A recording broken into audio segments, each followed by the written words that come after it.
الحمد لله الحمد لله نحمده ونستعينه ونستغفره ونؤمن به ونتوكل عليه ونعوذ بالله من شرور أنفسنا ومن سيئات أعمالنا من يهده الله فلا مضل له ومن يضلله فلا هادي له ونشهد أن لا إله إلا الله ونشهد أن محمدا عبده ورسوله أما بعد فإن خير الحديث كتاب الله وخير الهدي هدي محمد صلى الله عليه وسلم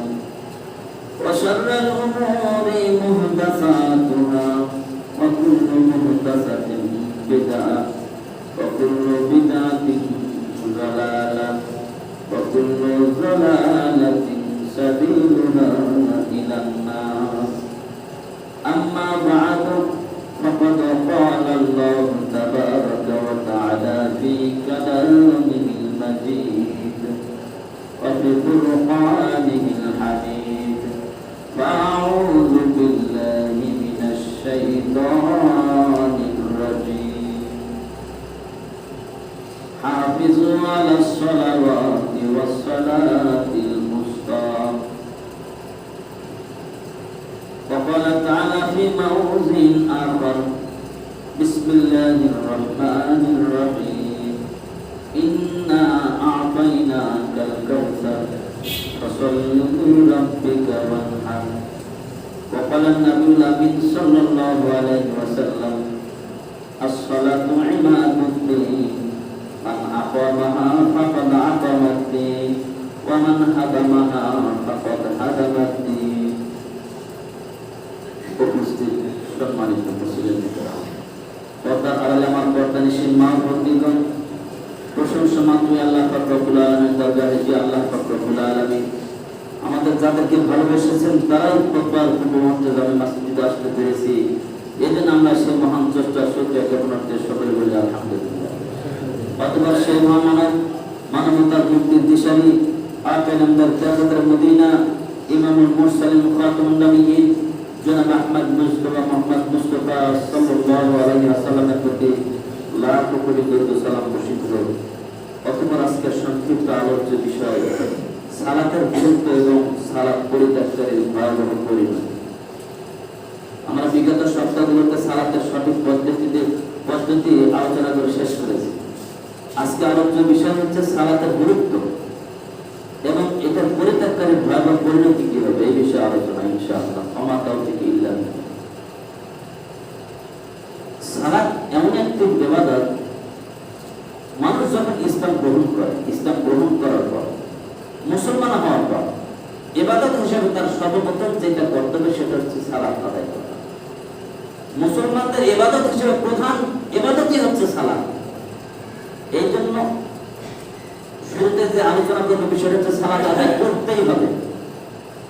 সালাত আদায় করতেই হবে। আল্লাহ পাক রব্বুল আলামিন মুসলমানদের জন্য যে ব্যক্তি ইসলাম গ্রহণ করবে তার জন্য প্রধান ইবাদত যেটা নির্ধারণ সেটা হচ্ছে সালাত আদায় করা। এই সালাত এটা আরবি একটা শব্দ।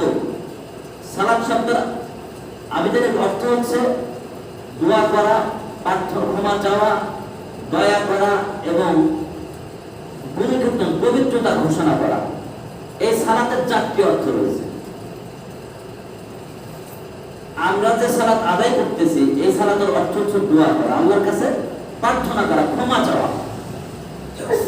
সালাতকে আল্লাহ পাক রব্বুল আলামিন তার কালামুল্লাহর সঙ্গে সালাত হিসেবে বলেছেন। এজন্য আমরাও আমাদের এই ইবাদতটাকে সালাতে বলার চেষ্টা করব। যদিও আমাদের সমাজে আমরা অধিকাংশ মানুষেরা নামাজ বলে থাকি, এটা আদৌ শরীয়ত সম্মত নয়, শরীয়ত বিরোধী একটা কাজ। কারণ নাউন মানে হচ্ছে নাম। এই নাউন এমন একটা বিষয় যে কোনো ভাষায় যেন আপনাকে নাম ঠিক রাখতে হবে, নাম কোনো ভাষান্তরিত হয় না। এই জন্য যেহেতু আল্লাহ পাক রব্বুল আলামিন তার ইবাদতের নাম দিয়েছেন সালাত, আমরা অবশ্যই এটাকে সালাতই বলার চেষ্টা করব। সালাতই বলতে হবে, সালাতের বিকল্প যেটাই বলে দেখেন এটা শরীয়ত বিরোধী, যেটা কোনো দলিল নেই, আমাদেরকে সালাতই বলতে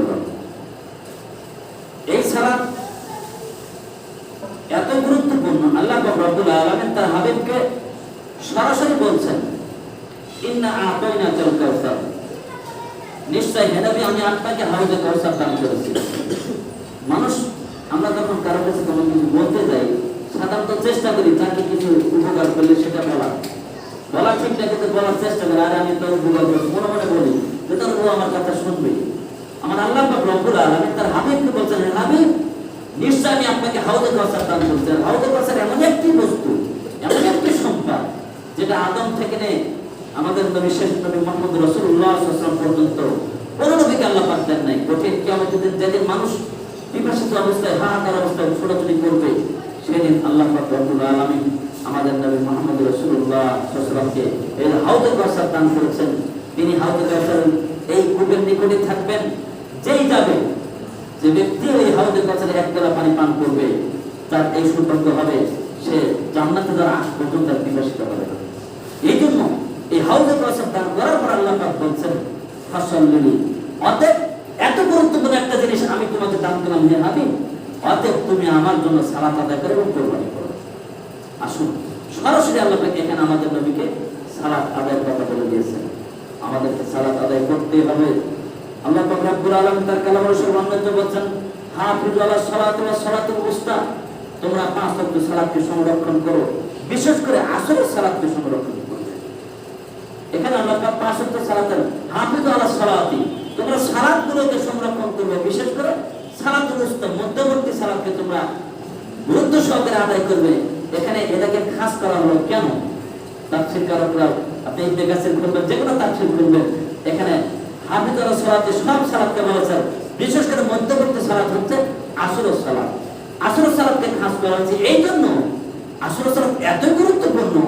এই আসরের সালাতের সময় ফেরেশতারা অল্টারনেট হয়, দিনের ফেরেশতারা চলে যায়, রাতের ফেরেশতা চলে আসে। এই জন্য আল্লাহ পাক আসরের সালাতকে বেশি গুরুত্ব দিয়েছেন। দিনের ফেরেশতারা রাতের ফেরেশতা যখন আসে আর দিনের ফেরেশতা চলে যায়, এই দিনের ফেরেশতা চলে যাওয়ার পর আল্লাহ জিজ্ঞেস করেন আমার বান্দাদেরকে কি অবস্থায় রেখে আসবে? তখন এই ফেরেশতারা বলে, আল্লাহ আমরা তো তোমার বান্দাদেরকে সালাতরত অবস্থায় রেখে আসলাম। আর রাতের ফেরেশতারা তখন আল্লাহ বলে কি অবস্থায় পেয়েছিলে? কয় আল্লাহ সালাতরত অবস্থায় পেয়েছি। যেহেতু এই সময় ফেরেশতা অল্টারনেট হয়, এই জন্য আমাদেরকে এই সালাতটা অবশ্যই গুরুত্ব সহকারে সঠিক টাইমে আদায় করা দরকার, অবলম্বন করা দরকার। আমরা আসলে সালাতকে এমন অবস্থায় পড়ি, সালাতকে মেরে দেব। এই জন্য মুসলিম সাহেব একটা হাদিস এসেছে, রাসূলুল্লাহ সাল্লাল্লাহু আলাইহি ওয়াসাল্লাম বলেছেন যে দেখো শেষ জামানায় তোমাদের এমন কিছু ইমাম নিযুক্ত এমন পরিবেশ আসবে যখন তোমাদের নেতারা তোমাদের সালাতকে মেরে দেব বলবে। তখন সাহাবারা জিজ্ঞেস ইয়া রাসূলুল্লাহ তখন আমরা কি করব? তখন বলছেন দেখো তোমরা প্রয়োজনে একা করে সালাতটা পড়বে, এরপরে সামাজিক বিরোধ তাদের সাথে পড়বে। আজকে আমাদের বাংলাদেশে থেকে যদি দেখাই শতকরা 90% মসজিদগুলোতে একেবারে সালাতের জীবন মারিয়ে দেওয়া, সূর্য লালিমা চলে আসে, এই টাইমে সালাত পড়ে একেবারেই সৈয়দের বিরোধী। এই ভয়টা রাসূলুল্লাহ সাল্লাল্লাহু আলাইহি ওয়াসাল্লাম করেছিলেন, তাই আমাদেরকে বলেছেন তোমরা প্রয়োজনে একা একা ঘরে পড়ে নিবা।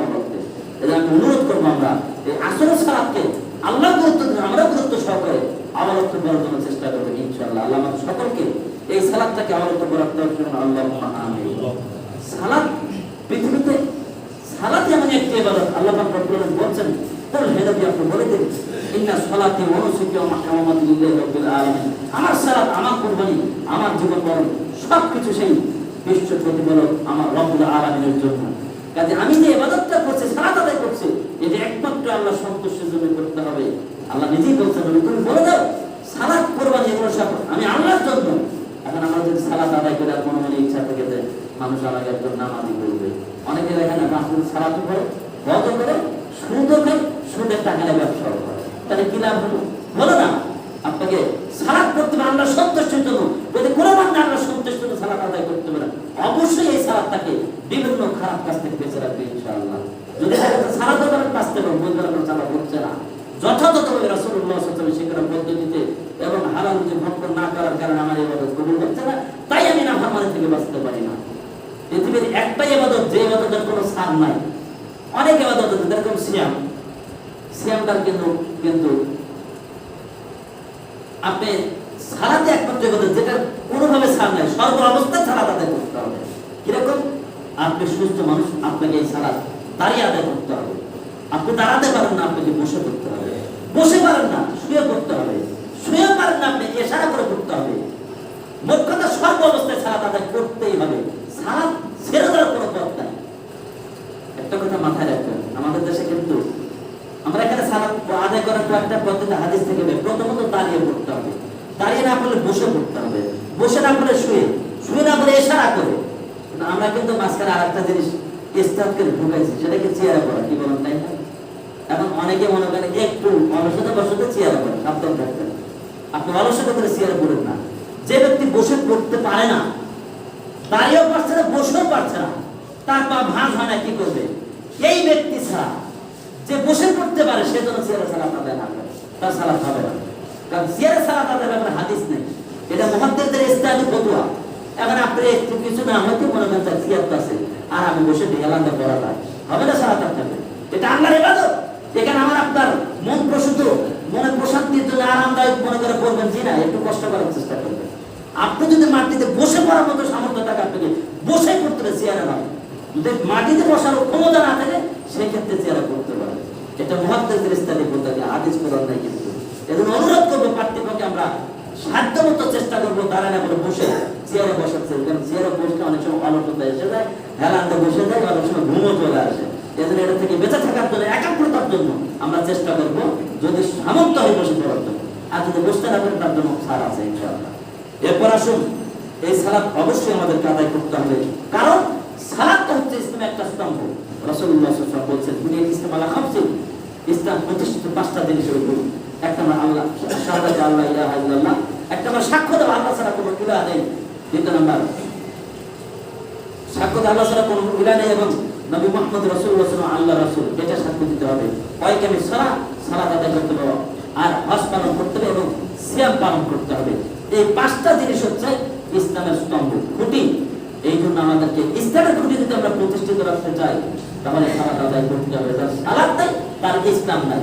অন্য হাদিসে রাসূলুল্লাহ সাল্লাল্লাহু আলাইহি ওয়াসাল্লাম এখানে 5টা অন্য হাদিসে বলেছেন, আর সালাতুল ইমাদুদ্দিন, জেনে রাখো সালাত হচ্ছে দ্বীনের হচ্ছে একটা খুঁটি। মান আকামাহা ফাকাদ আকামাদ্দিন, যে ব্যক্তি সালাত প্রতিষ্ঠা করবে সে যেন তার দ্বীনকে প্রতিষ্ঠা করবে। আমার হাদামাহা, যে তার সালাতকে নষ্ট করে, ফাকাদ হাদামাদ্দিন, সে তার দ্বীনকে ধ্বংস করে। তার মানে এখানে স্পষ্ট কথা, তার সালাত নাই তার দ্বীন নেই। সালাত নাই দ্বীন কেমনে থাকে? অবশ্যই আমাকে আপনাকে যথাযথভাবে সালাত আদায় করতেই হবে। যদি সালাত আদায় না করি তাহলে আমার দ্বীন থাকে না। আমাদের দেশের সমাজে কিছু লোক আছে, উপবাস করে বলে যেভাবে বলুন, কিছু লোক বলে কি জানেন, সালাত না বলা ইমান ঠিক আছে, আছে না? উপবাস করে বলে, মানে নামাজের থেকে লক্ষ্য করে হিংসে বলে, আরে বেটা তো তোর নামাজ, আমার সালাত নাম আমার ইমান ঠিক আছে। আরে বেটা তোর ইমান কেমনে ঠিক হয়? এটা কোরআন বিরোধী কথা। আল্লাহ পাক রব্বুল আলামিন তার কালামুল স্বরূপে সালাতকে ঈমান হিসেবে আখ্যায়িত করেছেন। আপনারা জানেন, লম্বা আয়াত আল্লাহ পাক রব্বুল আলামিন রাসূলুল্লাহ সাল্লাল্লাহু আলাইহি ওয়াসাল্লাম যখন মদিনায় গেলেন, মদিনায় গিয়ে 16 থেকে 17 মাস বাইতুল মুকাদ্দাসের দিকে সালাত করেছিলেন। কিন্তু রাসূলুল্লাহ সাল্লাল্লাহু আলাইহি ওয়াসাল্লাম মন সবসময় চাচ্ছিলেন আমার কিবলা থেকে বাইতুল শরীফটা হতো, এটা সবসময় মনে চাচ্ছিল। কিন্তু যেহেতু কিবলা তখন বাইতুল মুকাদ্দাস, রাসূল 16 থেকে 17 মাস মদিনায় তিনি বাইতুল মুকাদ্দাসের দিকে সালাত করেছেন। এরপর যখন আল্লাহ পাক তার রাসূলের মনের ভাব বুঝতে পারলেন, তাই আল্লাহ পাক কিবলা চেঞ্জ করে দিলেন। চেঞ্জ করে দেওয়ার পর যখন কিবলা চেঞ্জ করে বাইতুল শরীফে সালাত আদায় করছিলেন, তো কিছু সাহাবী রাসূলুল্লাহ সাল্লাল্লাহু আলাইহি ওয়াসাল্লাম বাইতুল দিকে সালাত আদায় করার পর রওনা দিয়েছেন, পাশে মসজিদে দেখছেন ওরা বাইতুল মুকাদ্দাসে সালাত আদায় করছে। তখন ওই ব্যক্তি বলছে, হে লোক সকল, তোমরা জানো আমি এই মাত্র রাসূলুল্লাহ সাল্লাল্লাহু আলাইহি ওয়াসাল্লামের সঙ্গে বাইতুল দিকে সালাত আদায় করলাম। তার মানে কিবলা চেঞ্জ হয়ে গেছে, আর বাইতুল চলবে, বাইতুল মুকাদ্দাসে চলবে না। তাৎক্ষণিক বলার সঙ্গে সঙ্গে যে অবস্থায় ছিল কিছু লোক ঘুরে উঠতে বাইতুলের দিকে, আর কিছু লোক না ঘুরবে না, আমরা আগের থেকে বেরিয়ে এসেছি। আল্লাহ পাক তাই কোরআন মাজিদে বলছে যে আল্লাহ পাক এই কিবলাটা চেঞ্জ করেছিলেন এই জন্যই আল্লাহ পরীক্ষা করে দেখতে চান যে আমার হাবিবকে কারা অনুসরণ প্রকৃত করছে। আল্লাহ নির্দেশ দিয়েছেন, দীর্ঘদিন বাইতুল মুকাদ্দাসে সবাই সালাত আদায় করছে, সেই পূর্ব যুগের সেই সিদ্ধান্ত চেঞ্জ করে আল্লাহ দিয়েছে সালাত যত অবস্থায় কিন্তু তাদের ঘুরে উঠেছেন। আল্লাহ তাই বলছে, আমি পরীক্ষা করে দেখতেছিলাম যে আমার বান্দারা কি আমার নবীকে সরাসরি হুবহু অনুসরণ করে। এটা পরীক্ষার জন্য করেছি আমি। এরপর আসুন, কিবলা যখন চেঞ্জ হয়ে গেল, তখন এই সমস্ত সাহাবাদের মধ্যে একটু মনে ভিতর খুব ক্ষতি যায়, হায় রে কি অবস্থা। এই যে আমাদের বাপ দাদা যারা মারা গেছে, তারা শহীদ হয়ে গেছে, তারা বাইতুল মুকাদ্দাসে সালাত আদায় করছে, আর কিবলা চেঞ্জ হয়ে গেছে, তার কি তাদের সালাতগুলো নষ্ট হয়ে গেছে, তারা কি জান্নাত পাবে না, বিভিন্ন মনের ভিতরে প্রশ্ন চলে আসছে। তখনই আল্লাহ পাক আয়াত অবতীর্ণ করে বলে দিলেন, ওমা কানা আল্লাহু লিইউযিয়া আমার কারণ আল্লাহ লিমিজে ঈমানাকুম, আল্লাহ পাক বলছেন আল্লাহর জন্য এটা ঠিক হবে না, সম্ভব না। আল্লাহ কখন আল্লাহর জন্য এটা উপযোগী নয় যে আল্লাহ তাদের ঈমানকে নষ্ট করে দিবেন। তাফসীরে জালালাইন করে দেখবেন ঈমানাকুম আইয়ে সালাতাকুম, অর্থাৎ ঈমান মানে ওই যে তারা ভয় করছিলেন যে আমাদের বাপ দাদারা তো বাইতুল মুকাদ্দাসে সালাত করতে তাদের সালাত নষ্ট হয়ে যাবে, আমাদের বাইতুল শরীফে দিকে করি, তাই আল্লাহ বলছেন তাদের ঈমান নষ্ট করে তার সালাত করো, আল্লাহ নষ্ট করে দিবেন না। এখানে আল্লাহ পাক সালাতকে ঈমান দ্বারা আখ্যায়িত করেছেন। তাহলে যে সমস্ত ভাইরা বলে আরে সালাত না ঈমান ঠিক আছে, ওরা একটা মিথ্যাবাদী, ও কুরআন ভুলে দিল। আল্লাহ কোরআনে সালাতকে ঈমান দ্বারা ব্যবহার করেছেন। যার সালাত তার ঈমান নাই, একজন ঈমানদার মানুষ সালাত করবে না, ঈমানদার হতে পারে না। এটা আহলে খবিস, এটা কোন আহলে সুন্নাত ওয়াল জামাতের লোক হতে পারে না। সাহাবা কেরামরা কখনো বেনামাজিকে ঈমান মুসলমান ভাবেন না। সামনে আলোচনা আসছে, বলবো করার কথা আছে, এটা বলতে চাচ্ছিলাম। এই জন্য যারা বলে সালাত তার ঈমান থেকে, এরা মিথ্যাবাদী, এরা কোরআন বিরোধী লোক। যার সালাত নাই তার কখনো ঈমান থাকতে পারে না, কোন ঈমানদার লোক সালাত করবে না, এমনটা হতে পারে না। আসুন, অবশ্যই আমাকে আপনাকে সালাত আদায় করতেই হবে, সালাতের বিকল্প কোনো পথ নেই।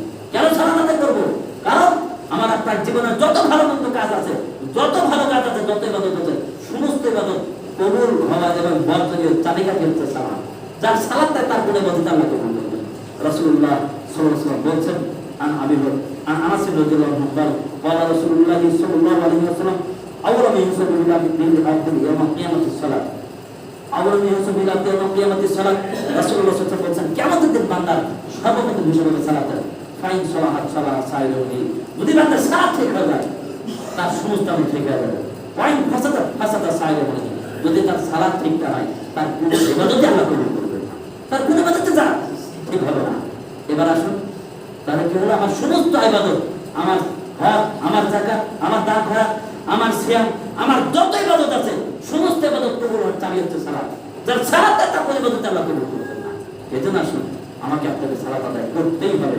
আমার সমস্ত আমলগুলো আল্লাহর কাছে গ্রহণীয় হওয়ার জন্য মাধ্যমই হচ্ছে আমার সালাত।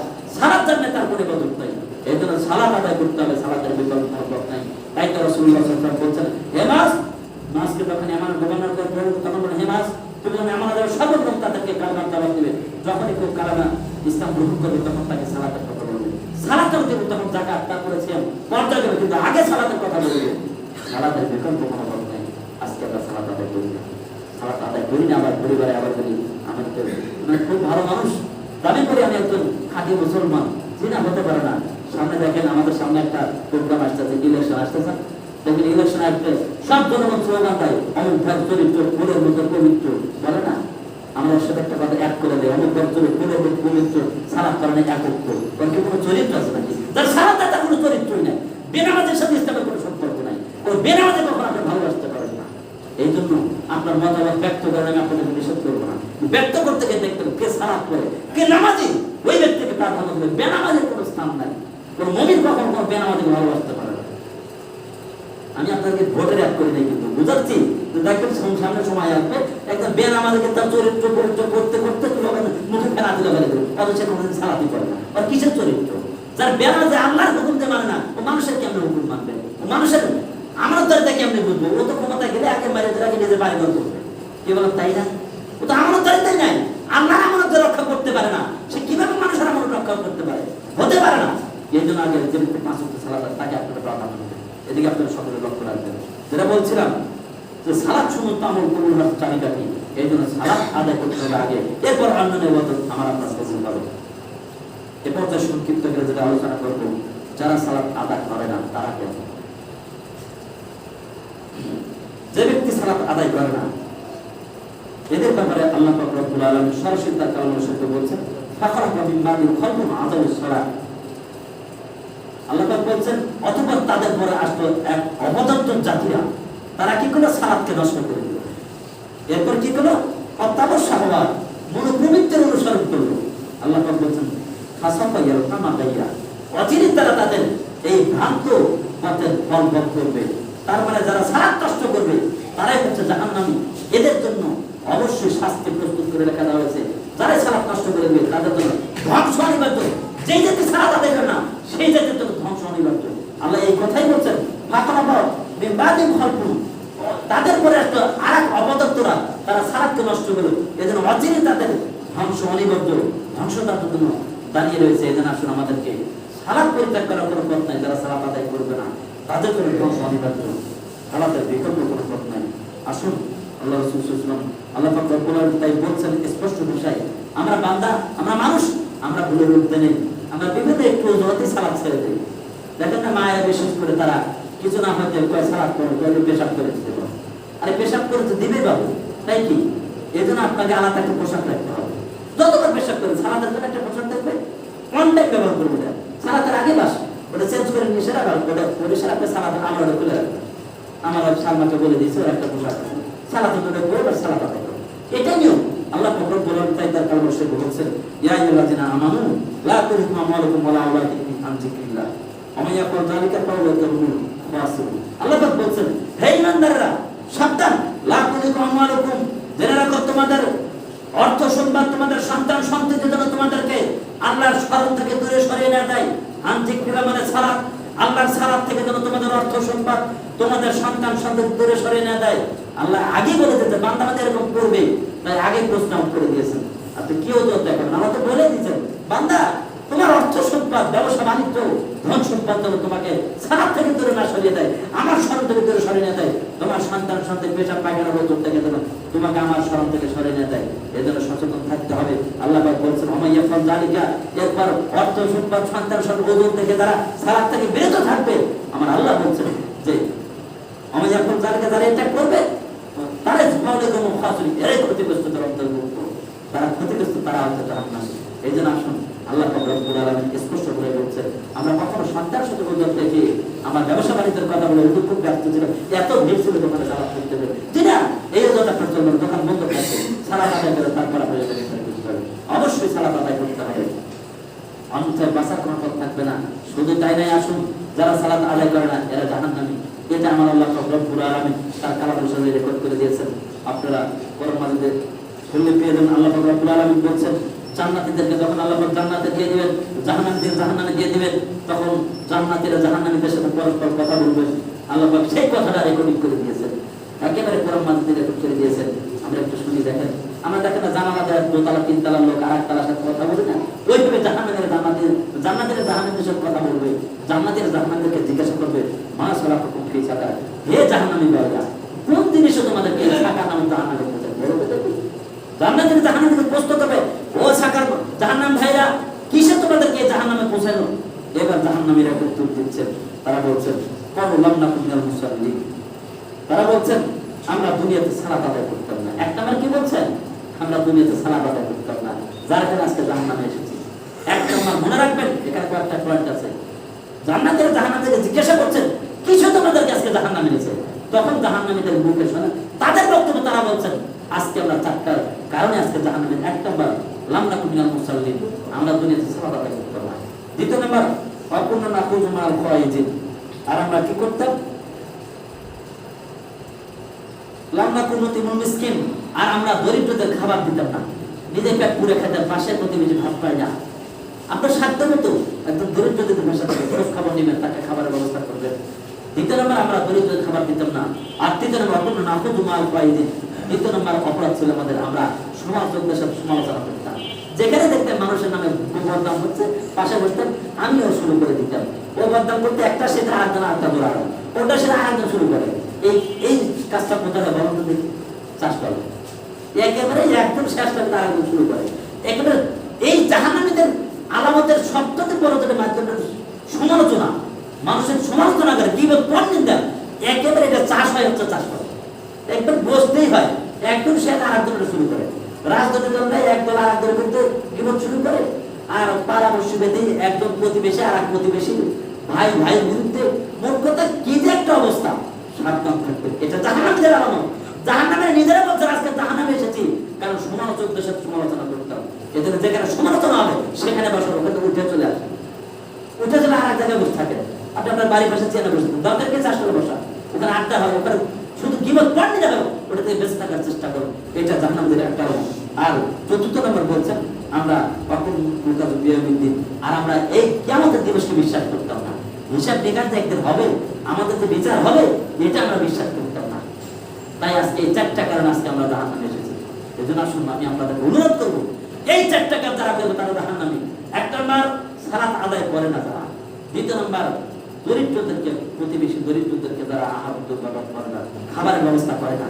তৃতীয় নম্বর, সমালোচনা করে। চতুর্থ নম্বর, হিসাব নিকাশ একদিন হবে, কিয়ামত হবে, এটাকে যারা বিশ্বাস করে না। এই চারটা গুণ যাদের ভিতর থাকবে তারা জাহান্নামে। আল্লাহ তুমি আমাদেরকে এই চারটা বৈশিষ্ট্য থেকে বেঁচে থাকার তৌফিক দান করুন। আল্লাহুম্মা আমিন। আসুন, সালাত এমন একটা ইবাদত, সালাতের বিকল্প কোনো পথ নাই। রাসূলুল্লাহ সাল্লাল্লাহু আলাইহি ওয়াসাল্লাম বলেছেন, মুসলমান এবং কাফেরের মধ্যে পার্থক্য করে তো সালাতে থাকবে। আল্লাহ রাসূল বলেছেন, আল আহদুল লাযী বাইনানা ওয়া বাইনাকুম, আমাদের এবং কাফেরদের মধ্যে প্রতিশ্রুতি হচ্ছে সালাত। যে ব্যক্তি সালাত ছেড়ে দেয় তাকে আমরা মুসলমান ভাবি না। সালাতটাই হচ্ছে আমাদের মধ্যে পার্থক্য সূচিত করে দেয়। কাফের এবং মুসলমানদের পার্থক্য করে দেয় সালাত। যার সালাত দেয় সে মুসলমান হয়। অন্য হাদিসে সরাসরি রাসূলুল্লাহ সাল্লাল্লাহু আলাইহি ওয়াসাল্লাম বলেছেন, বাইনাল আবদি ওয়া বাইনাল কুফরি তারকুস সালাত, কাফের এবং মুসলমানের মধ্যে পার্থক্য হচ্ছে সালাত। যে ব্যক্তি সালাত করে না সে কখনো মুসলিম থাকতে পারে না। এজন্য আসুন, আমাকে আপনাকে অবশ্যই সালাত আদায় করতে হবে। সালাত যে করবে না সে কখনো মুসলিম থাকতে পারে না।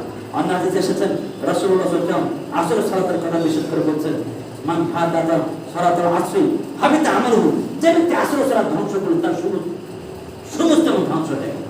এজন্য আসরের সালাতকে কোরআনে আল্লাহ বিশেষ করে খাস করে বলছেন, হাদিস শরীফে এসেছে, যার আসর ধ্বংস তার সব আমলই ধ্বংস হয়ে গেল। এজন্য আসুন আমরা অবশ্যই যথাযথ ব্যবস্থাকে সালাত আদায় করতেই হবে।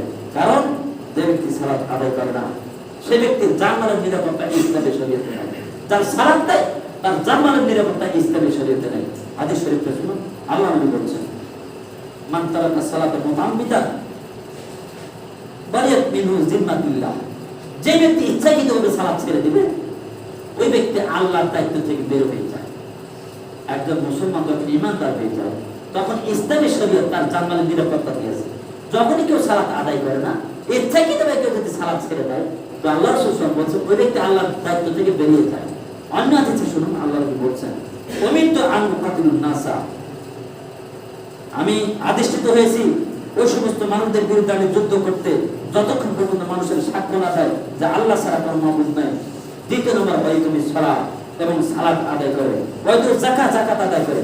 হয়তো ভালো, যদি কোনো ব্যক্তি ঈমান আনে, সালাত আদায় করে, যাকাত আদায় করে, এই তিন রাকাত যদি করে, আসাম ব্যক্তি ওই ব্যক্তির জানমাল সবকিছু আমাদের নিরাপত্তায় চলে আসে। এই হাদিসে স্পষ্ট বোঝায়, যে ব্যক্তি সালাত আদায় করবে, ঈমান আনে, সালাত আদায় করে, যাকাত দেয়, ওই ব্যক্তির বিরুদ্ধে রাসূলুল্লাহ সাল্লাল্লাহু আলাইহি ওয়াসাল্লাম আমাকে আদেশ করেছে তার বিরুদ্ধে যুদ্ধ করার জন্য। যে ব্যক্তি বেনামাজি, যে ব্যক্তি যাকাত আদায় করে না, এই ব্যক্তির বিরুদ্ধে যুদ্ধতে আমি আদেশিত হয়েছি। এবং যে ব্যক্তি এই কাজগুলো করবে ওই ব্যক্তি আমাদের জিম্মায় নিরাপত্তায় চলে আসে। তার ওমা দিমাউহুম ওয়া আমালুহুম, তার জানমাল সবকিছু ইসলামের নিরাপত্তায়। তার অর্থ সম্পদ কোনো মুসলিম কখনো আত্মসাৎ করতে পারে না, কিন্তু বেনামাজির জানমালের নিরাপত্তা ইসলামের শরীয়ত দেয় না। কোন কোন মুহাদ্দিস ফতোয়া দিয়েছেন তারা বেনামাজির তার অর্থ সম্পদ প্রয়োগ করা যায় না। আমরা এই ফতোয়া দিচ্ছি না, তাহলে চুরি ডাকাতি করে দেয়। এটা আপনাদের হুমকি স্বরূপ বলছি যে বেনামাজি তার জানমালের নিরাপত্তা ইসলামের শরীয়তে নাই। কাজে আপনি কি করেন সেটা আপনার ব্যাপার। আল্লাহ পাক আমাদের সকলকে যথাযথভাবে পাঁচ ওয়াক্ত সালাত আদায় করার তৌফিক দান করুন। পাঁচ ওয়াক্ত সালাত আদায় করার মাধ্যমে আল্লাহর নিরাপত্তায় প্রবেশ করার তৌফিক আল্লাহ পাক। আসুন, যেটা বলছিলাম, এই পাঁচ ওয়াক্ত সালাত যারা আদায় করে না তাদের কি অবস্থা হবে আরেকটু শুনুন। কারণ আয়াত আগে বলেছি, আল্লাহ পাক বলছেন তোমাদের ধন সম্পদ সন্তান সাথে সালাত থেকে দূরে সরিয়ে দেয়। এই ধন সম্পদের মধ্যে অনেকগুলো পর্যায় রয়েছে, সেই পর্যায়গুলো এখন আলোচনা হবে। আল্লাহ রাসূল বলছেন, মান হাফাযা আলাইহা কারাত লাহু নূরা, যে ব্যক্তি পাঁচ ওয়াক্ত সালাতকে সংরক্ষণ করবে, এই সালাত তার জন্য আলোর জ্যোতি হবে, তার জন্য মুক্তির কারণ হবে, তার জন্য কঠিন কিয়ামতের দিন দলিল হবে। এরপরে পক্ষান্তরে যেটা আমার বিষয় আজকে হাদিস আলোচনার বিষয়, সেটা হচ্ছে অমান। এরপর আল্লাহ রাসূল বলছেন, যে ব্যক্তি এটাকে সংরক্ষণ করবে না, সালাতকে সংরক্ষণ করবে না, তার জন্য এই সালাত আলো হবে না, তার জন্য দলিল হবে না, তার জন্য মুক্তির কারণ হবে না। বরঞ্চ কি হবে জানেন? ওয়ায়ামাল কিয়ামাতি ওয়া কানা ইয়ামাল কিয়ামাতি মা ফিরাউনা ওয়া হামানা ওয়া কারুনা ওয়া উবাইদ বিন খালদ। রাসূলুল্লাহ সাল্লাল্লাহু আলাইহি ওয়াসাল্লাম বলছেন, যে ব্যক্তি সালাত আদায় করে না তার জন্য সালাত তো দলিল হবে না, আলোকবর্তিকা হবে না, মুক্তির কারণে, বরং ওই ব্যক্তির জন্য কঠিন কিয়ামতের দিন, ওই ব্যক্তির জন্য কঠিন কিয়ামতের দিন হাসর নাসর হবে। ওই ব্যক্তি ফিরাউনের সঙ্গে, আমাদের সঙ্গে, কারণের সঙ্গে, উবাইদ বিন খালদের সঙ্গে। মারাত্মক কথা দেখেন, যারা বেনামাজি এদের হাসর নাসর হবে ফেরাউনের সঙ্গে, কারণের সঙ্গে, আমাদের সঙ্গে, আর উমর ইবনে খালদের সঙ্গে। এই হাদিসের ব্যাখ্যায় মুহাদ্দিসিন কেরাম বলেছেন আল্লাহ রাসূল সাল্লাল্লাহু আলাইহি ওয়াসাল্লাম এখানে চারজনের কথা বলেছেন। এক নম্বর ফেরাউনের কথা বলেছেন, দ্বিতীয় নম্বর কারণের কথা বলেছেন, তৃতীয় নম্বর হামানের কথা বলেছেন, চতুর্থ নম্বর উমর ইবনে খালদ, চারজনের কথা বলেছেন। মুহাদ্দিসিন কেরাম বলেছেন ফেরাউন হচ্ছে রাজা ধীরা, সে ছিল বাচ্চা, তারা পৃথিবীর রাজত্ব দখল করেছিল, সে নিজেকে আল্লাহ দাবি করেছিল। এই ফেরাউন ছিল রাজা বাচ্চা, সে বাচ্চাই তার ক্ষমতার অপব্যবহার করে আল্লাহ পরিত্যাগ করে নিজেই আল্লাহ দাবি করেছে। এই জন্য পৃথিবীতে যারা নিজেরা রাষ্ট্রীয় ক্ষমতার বসে, ক্ষমতার মস্তকে বসে রাষ্ট্রীয় ক্ষমতার দোহাই দিয়ে যারা সারা কাটা করবে না, এদের হাসর নাসর ফেরাউনের সাথে। তার মানে আমাদের দেশের প্রধানমন্ত্রী, আমাদের রাষ্ট্রপতি, এরা যদি সালাত কামাই করে যে রাষ্ট্রীয় কাজের কারণে পারি নাই, এদের হাসর ওই সেই ফেরাউন মার্কা ওই প্রধানমন্ত্রী, ওই রাষ্ট্রপতি ফেরাউনের সাথে হাসর নাসর করে। আর যারা এমপি, মন্ত্রী, মিনিস্টার আছেন, এরা বলবেন যে আল্লাহ আমার মিনিস্টারের দায়িত্ব পালন করে সালাত করতে পারে না, বিভিন্ন জায়গায় যেতে হয়েছে।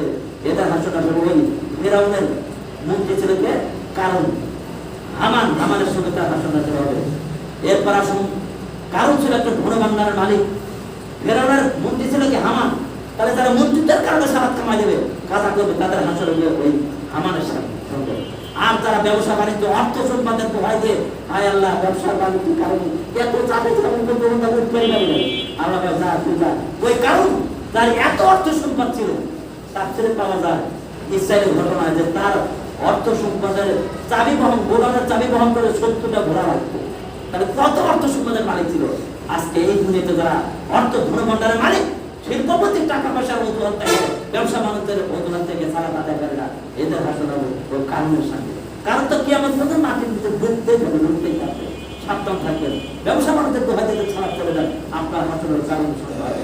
উবাই ইবনে খালদ যারা অলসতা করে, মুনাফিকি করে সালাত করে না, তাদের হাসর হবে ওই উবাই ইবনে খালদ, বরং মুনাফিক, তার সঙ্গে হাসর করে। আল্লাহ তোমাদের প্রত্যেককে এই সমস্ত বৈশিষ্ট্যের কারণে সালাত পরিত্যাগ করা থেকে বেঁচে রেখে সকলকে যথাযথভাবে তোমার হুকুম পালন করার তৌফিক দান আল্লাহ তাআলা। যেটা বলছিলাম, দেখেন আমাদেরকে আজকে দুনিয়াতে যদি আমি আপনি সালাত আদায় না করি, কঠিন কিয়ামতের দিন আমার আপনার জন্য আখিরাত হবে ভয়াবহ। কঠিন কিয়ামতের দিন যখন মানুষেরা বিহ্বল হয়ে ছোটাছুটি করে দৌড়াদৌড়ি করতে থাকবে ওই হাসরের মাঠে, যারা অধিষ্ঠিত দৌড়াতে থাকবে, দৌড়াতে যখন মানুষের পায়ে কাপড় হাঁটু বের হয়ে যাবে, ওই সময় আল্লাহ পাক বলছেন ওয়ায়ামা একশুভ আনসাফিন, যখন তাদের কাপড়টা হাঁটুর উপর বের হয়ে যাবে, এরপর তাদেরকে বলা হবে ওই জানা ইলা সুজুদি, তখন তাদেরকে আহ্বান করা হবে, আসো তোমরা সিজদা করো, সিজদার জন্য আহ্বান করা হবে। আমার আল্লাহ পাক বলছেন হাওয়া ইয়াস্তাতুন, সেদিন তারা সিজদা করতে পারবে না। ফাশাতুন আবসারুহুম, তাদের চক্ষু নিম্নগামী হয়ে থাকবে, তারা লজ্জাজনিত অবস্থায় থাকবে, তারা থাকবে অপমানিত অবস্থায়, তাদের মাথা নিচু করে থাকবে, লাজ্জিত অবস্থায়, অপমানিত অবস্থায় তাদের মাথা তারা নিচু করে থাকবে। সেদিন তারা সিজদা করতে পারবে না। কেননা আল্লাহ পাক রব্বুল আলামিন এর পরে বলছেন কারণ হচ্ছে এইটাই, কারণ তাদেরকে দুনিয়াতে তাদেরকে ইউদাউনা ইলা সুজুদ, দুনিয়াতে তাদেরকে সিজদার জন্য আহ্বান করা হয়েছে, কিন্তু তারা দুনিয়ায় সিজদা করে নাই। তাই আজকে আখিরাতে তারা আহ্বান করা করে সিজদা করতে পারবে। কঠিন কিয়ামতে তারা ওই আল্লাহর আহ্বানে সিজদা করে দেবে, তারা দুনিয়া হিসেবে জান্নাতে যেতে পারবে। আর যারা সিজদা করতে পারবে তাদের অবস্থা হবে ভয়াবহ। আসুন দুনিয়াতে যদি সিজদা না করি, কিয়ামতের দিন আল্লাহ তাআলা করে সিজদা করার সামর্থ্য ক্ষমতা আমার আপনার হবে। এজন্য আসুন পাঁচ ওয়াক্ত সালাত আদায় করার মাধ্যমে আল্লাহর ভয় ভীতি অন্তরে নিয়ে আল্লাহর ইবাদত যদি করতে পারি, সালাত আদায় করতে পারি, আল্লাহ পাক আমাদের সমস্ত আমল কবুল করে নেবেন। সালাত যদি আদায় করি না করি, সালাত যদি ঠিক না হয়, আমার কোনো আমলই আল্লাহ তাআলা কবুল হবে না। আসুন আল্লাহ পাক আমাদের সকলকে যথাযথভাবে পাঁচ ওয়াক্ত সালাত আদায় করার তৌফিক দান আল্লাহ তাআলা। দেখেন এই যে কোরআন হাদিস থেকে ফতোয়া দেওয়া, বেন আমাদের কি অবস্থা, একটু মুহাদ্দিসদের ইমামদের ফতোয়া নেন। ইমাম শাফি এবং ইমাম মালিক রাহিমাহুল্লাহ কি বলেছেন? ইমাম মালিক এবং ইমাম শাফি রাহিমাহুল্লাহ এনাদের দুজনের ফতোয়া এবং পূর্ববর্তী এবং পরবর্তী মুহাদ্দিসদের ফতোয়া, যে ব্যক্তি সালাত আদায় করে না ওই ব্যক্তি ফাসিক, ওই ব্যক্তিকে তওবা করে ফিরে এসে সালাত ধরতে হবে। এরপরও যদি ওই ব্যক্তি তওবা করে সালাত আদায় না করে, তাহলে তার শাস্তির তো বিধি হবে। এর ইমাম মালিক এবং শাফির ফতোয়া। আর ইমাম আবু হানিফা বলছেন কি জানেন? ইমাম আবু হানিফা বলছেন যে ব্যক্তি সালাত আদায় করে না ওকে দৃষ্টান্তমূলক শাস্তি দিতে হবে, এবং যতক্ষণ পর্যন্ত সালাত না আদায় হবে ওকে জেলখানায় বন্দী করে রাখতে হবে। ও জেলখানার কয়েদি হিসেবে রাখবে, তার ওপেন থাকার কোনো অধিকার নাই। চিন্তা করছেন? আর ইমাম আহমদ বিন হাম্বলের ফতোয়া আরো মারাত্মক। ইমাম আহমদ বিন হাম্বল বলছেন কোন ব্যক্তিকে সালাতের কথা বলা হলো, অথচ সে ব্যক্তি সালাত আদায় করতে আটকরা, সে না সালাত কি দরকার করবে না, আর যেমন যুবক মানুষ বড় তো সালাত আদায় করবেন এই কথা অস্বীকার করে সে যদি সালাত ছেড়ে দেয়, রক্ত পার হয়ে যায়, তাহলে তাকে হত্যা করা উচিত। মারাত্মক কথা। এই জন্য আমরা বলি যে আসুন আজকে কমপক্ষে সমাজে যারা খাটতে সামাজিক ভাবে এটা কঠিন ভাবে আমাদেরকে পদক্ষেপ নেওয়া দরকার। ইসলামী শরীয়তের বিধান অনুযায়ী বেনামাজিকে কোন সাহাবে কেরামরা বেনামাজি মুসলমান ভাবেন নাই, আর হাদিস অনুযায়ী বেনামাজি কখনো মুসলিম হতে পারে না। ইসলামী শরীয়ত তার নিরাপত্তা নাই। আর মুহাদ্দিসদের মত অনুযায়ী, ইমামদের মতামত অনুযায়ী যারা বেনামাজি তাকে হত্যা করতে, সে হত্যার যোগ্য অপরাধ করে থাকে। এই জন্য আসুন আমাদেরকে সালাত আদায় করতে হবে। তাই কমপক্ষে আমাদের সামাজিকভাবে এতটুকু হওয়া দরকার যে ব্যক্তি বেনামাজি তার জানাজা কমপক্ষে কোনো আলেম করা ঠিক নয়, কোনো মুহাদ্দিস ভালো মানুষ তার জানাজা করবে না, সাধারণ জনগণ করতে। রাসূলুল্লাহ সাল্লাল্লাহু আলাইহি ওয়াসাল্লাম তার জীবদ্দশায় যারা গরিবদের মালের 2 দিরহাম পরিমাণ টাকা পয়সা থেকে কেউ আত্মসাৎ করেছে অথবা আত্মহত্যা করেছে, তার জানাজা তিনি পড়েন নাই। বলেছেন যেহেতু 2 টাকা আত্মসাৎ করেছে এবং আত্মহত্যা করেছে, এদের জানাজা রাসূলুল্লাহ সাল্লাল্লাহু আলাইহি ওয়াসাল্লাম নিজে পড়েন নাই। সাধারণ সাহাবী তোমরা পড়বা, আমি পড়বো না। তাই আমি আপনাকে বলতে চাই, দুনিয়াতে 2 টাকা আত্মসাৎ করার জন্য যদি রাসূলুল্লাহ সাল্লাল্লাহু আলাইহি ওয়াসাল্লাম জানাজা পরিত্যাগ করে, বর্তমান সময়ে যারা আলেমদের এটা কঠোরভাবে পদক্ষেপ নেওয়া দরকার। যারা বেনামাজি তারা আল্লাহর খেয়ানত, আল্লাহর আমানতের খেয়ানত করেছে। দুনিয়ার টাকাতে মানুষ রাখে, তার খেয়ানত করে রাসূলুল্লাহ তার জানাজা করে নাই। আর যারা আল্লাহর দেওয়া আমানত, আল্লাহর বিধান 5 ওয়াক্ত সালাত অবধারিত ফরজ আইন, এটা যারা করে না তার জানাজা কিভাবে একজন আলেম করবে? আলেমদের এটা বয়কট করা দরকার। তাহলে ইনশাআল্লাহ এই সমাজে বেনামাজি থাকবে না। আমি আমাদের সারা বিশ্বের আলেমদের অনুরোধ করবো, বেনামাজির জানাজা পড়া বন্ধ করে দিন। দেখা যাবে এমনি বেনামাজি কমে যাবে। আর আমি মারা যাতে জানাজা পড়তে কি করবো? কমপক্ষে হুজুরদের ভয় হলে জানাজা পড়া, সালাত পড়া শুরু করবে। আল্লাহ পাক আমাদের সকল মুসলিম ভাইদেরকে আজকে যারা উপস্থিত রয়েছেন সকলকে এবং সারা পৃথিবীর সমস্ত মুসলমান অনুরোধ করবো, দেখেন আমরা এত বড় অন্যায় কাজটা না করি। যে কাজ করলে জানাজা পড়াও মুহাদ্দিসরা অমত পোষণ করেছেন, এমন কাজটা কেন করবো? এমন গৃহীত কেন আমি হবো? পশু পাখির মতো হওয়ার দরকার নেই। আল্লাহ পাক আমাদের সকলকে যথাযথভাবে 5 ওয়াক্ত সালাত আদায় করে আল্লাহ সন্তুষ্টি অর্জন করার তৌফিক দান করুন। আল্লাহুম্মা আমিন।